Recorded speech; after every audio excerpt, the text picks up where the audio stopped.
Perkenalkan, nama saya Andaru Arya Satya Pangestu.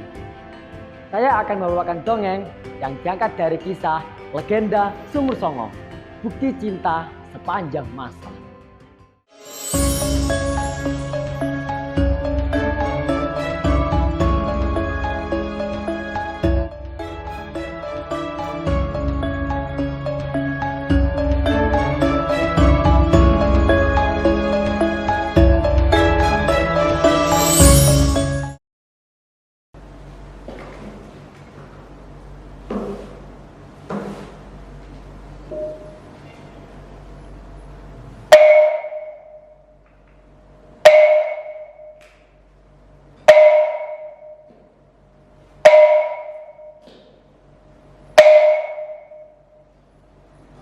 Kalian suka melihat serial drama Korea yang dipenuhi kisah-kisah cinta?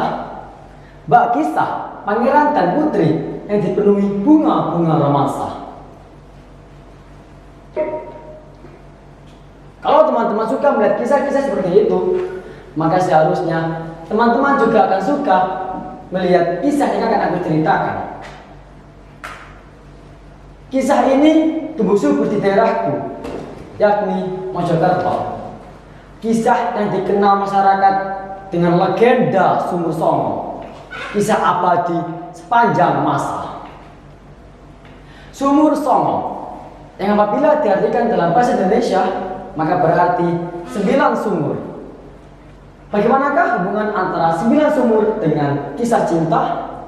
Penasaran bukan? Beginilah ceritanya.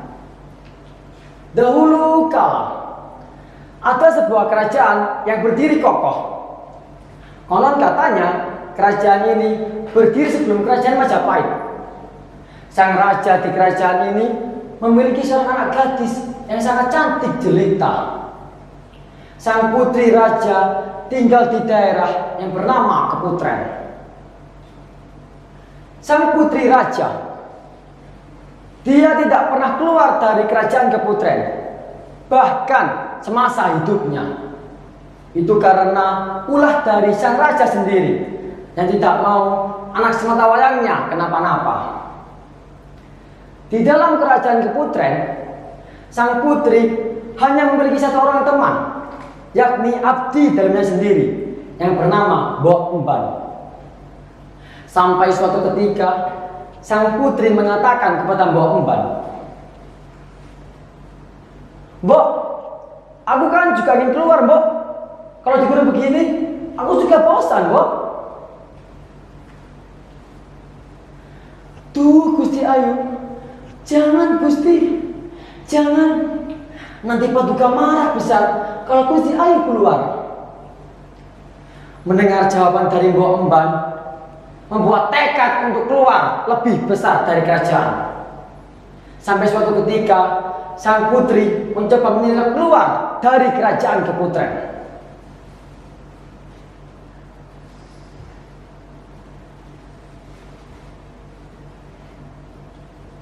Satu dua kali cara tersebut berhasil, hingga pada akhirnya sang putri bertemu dengan sosok pemuda yang membuatnya jatuh hati. Namun perbuatan tersebut diketahui oleh sang raja. Sang raja marah besar kepada sang putri karena ia berhasil keluar dari kerajaan. "Sudah ayah katakan, jangan pernah keluar dari kerajaan Keputren." "Tapi ayah..." "Sudah, prajurit, perketat penjagaan di kerajaan ini. Jangan sampai anakku keluar dari kerajaan." Siang dan malam membuat hati sang putri menjadi galau. Begitupun sebaliknya, pemuda tersebut menjadi sedih karena tidak dapat bertemu dengan sang putri. Sampai suatu hari, sang pemuda tersebut mendapat kabar burung dari penduduk sekitar kerajaan Keputren, yang dimana ia mendapat kabar bahwasanya sang putri telah dikurung oleh ayah sendiri di kerajaan Keputren. Melihat hal itu, seorang pemuda itu pun langsung menemui ke kerajaan Keputren untuk melamar sang putri. Namun perbuatannya itu ditolak mentah-mentah oleh sang raja. Pergilah kamu dari kerajaan. Jangan sampai kamu bertemu dengan aku lagi. Mendengar jawaban itu, pemuda itu pun galau, gundah gulana, yang membuatnya bingung harus berbuat apa. Namun ia mendapatkan ilham untuk membuat sebuah terowongan yang menghubungkan antara satu dengan kerajaan Keputren. Sampai suatu ketika idenya itu pun diperbuat olehnya, yang dimana ia membuat terowongan yang pertama di dekat kawasan kerajaan Keputren.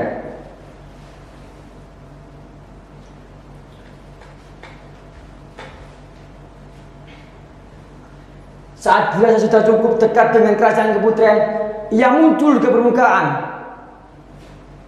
Loh, kok masih jauh? Ia melanjutkan membuat terowongan agar lebih dekat dengan Keputren.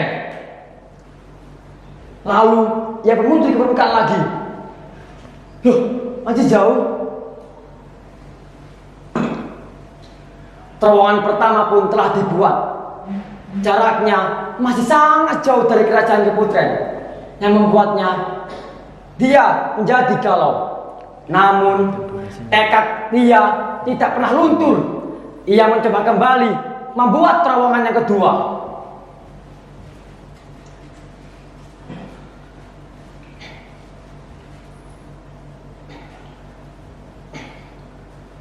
Lalu jika dirasa sudah dekat, ia muncul ke permukaan. Loh, ternyata masih jauh. Lagi dan lagi ia meneruskan perbuatannya hingga dirasa sudah dekat, ia pun muncul ke permukaan lagi. Loh, ternyata masih jauh. Terowongan itu pun telah membuat sumur yang kedua, hingga suatu akhirnya ia membuat dan membuat lagi terowongan-terowongan yang ada, hingga terbentuklah terowongan yang ke-9 yang berhubungan antara satu dengan yang lainnya. Hingga akhirnya pada terowongan yang ke-9 itu pun ia telah berada tepat di bawah kediaman sang putri di kerajaan Keputren.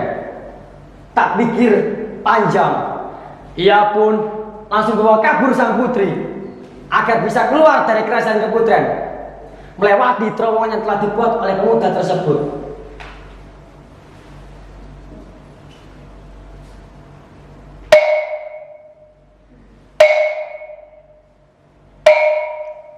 Keesokan harinya, sang raja telah mengetahui perbuatannya itu, yang dimana sang putri telah diculik oleh seorang pemuda yang lamarannya telah ditolak olehnya.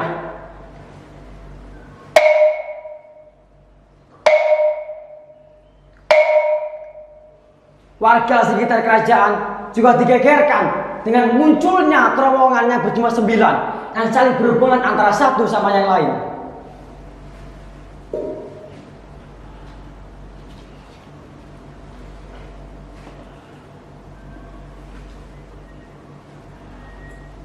Sang raja pun memerintahkan prajuritnya untuk mencari sang putri dan mencari pemuda tersebut hingga dapat.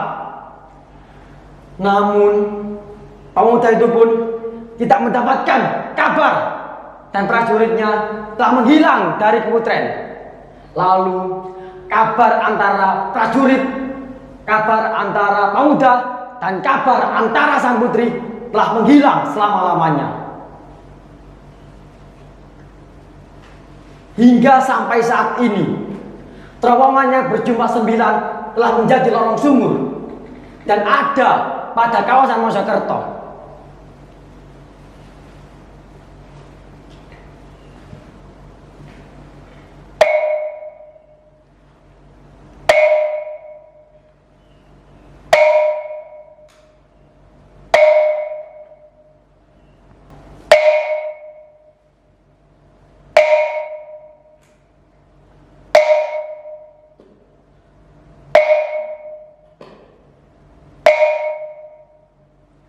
Sampai hari ini tidak ada yang tahu bagaimana kabar dari sang putri dan pemuda tersebut.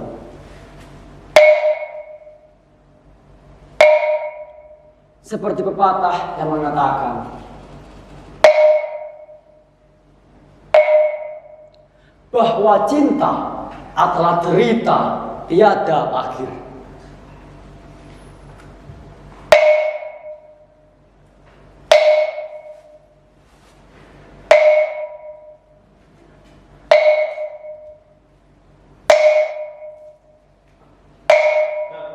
Berapa detik? 1 menit. 1 menit tadi soalnya udah di